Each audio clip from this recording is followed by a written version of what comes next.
Hey yo, it's Brian here. Today, sort of talking about the 49ers, talking about our former man Richard Sherman, who recently got arrested for burglarizing in a domestic incident. That's what they're going to be calling it. And he was booked into Seattle or wherever the area is, jail. He's not on a bail right now. They got to set the bail some way, shape, and form. But for right now, with all the domestic charges, there is no bail for right now. And we'll see what that leads us to the next day or two. This is kind of big news because Richard, as you all know, he played for Seattle, one of our biggest rivals, and then comes to us in San Francisco, plays for the 49ers, had some great years in both teams, made it to the Super Bowl about 3 times, 2 with Seattle, 1 in San Francisco, win 1 with Seattle, almost won it the following year in 2014, almost won with the 49ers against the Chiefs not too long ago. This is a pretty low point in his life right now. I know this isn't a Richard Sherman that we know. From all accounts, from his history in his time in the NFL and even back in Stanford, he's had no problems off the field. He's one of the model citizens, I should say, in terms of being a great football player, being a great man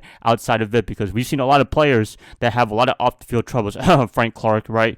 But Sherman, overall, no problems off the field. Maybe on the field, he does a lot of trash talking, but other than that, he does really good things for the community. He does awesome stuff for San Francisco, all the kids there, Seattle when he was in Seattle, also in Compton where he's from. To see him do this kind of stuff, I should say, it's really unusual of him, and I don't want to portray him as a bad man. I don't think he's a bad man at all. I think he just had a terrible day, and I think a lot of people would agree with that if you're looking at the facts, if you're taking your time to digest this information, because once people see the news of arrests, it must be you're a terrible person. But with Richard's statue and his history as a person in the NFL and also in college, he's just probably had a terrible day from that incident, and it didn't look good at all. But at the same time, the only silver line that I got out of this is that his wife and kids weren't harmed, and that's a good thing right there. I think it was more harm to himself, and then he tried to run away from the police. That didn't really work out. That's kind of not the best thing to do, right? Sherman, I hope if you're watching this and everything like that, you get the help that you need, and I'm pretty sure everybody in San Francisco will have your back, and probably in Seattle as well, because this is bigger than football. This is stuff that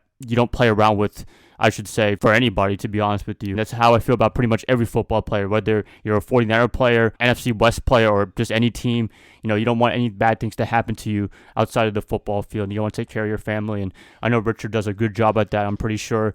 But with this one day, this one incident, hopefully this doesn't define his whole career, because he's a good man, and I'm pretty sure a lot of people that know him personally and professionally would say the same thing too. So just wanted to talk about this real quick, talk about one of our great players that was with the 49ers for a few years, had some great All-Pro, Pro Bowl years, shut down cornerback for a little bit. This is a bigger priority than anything that has to do with football right now. He's currently a free agent, but I'm pretty sure with this, football is probably the last thing he's thinking about right now, and that should be the last thing he's thinking about. So hopefully he's getting the help that he gets, and we'll see what that leads us to. That's pretty much it, you guys. Going to end the video right here.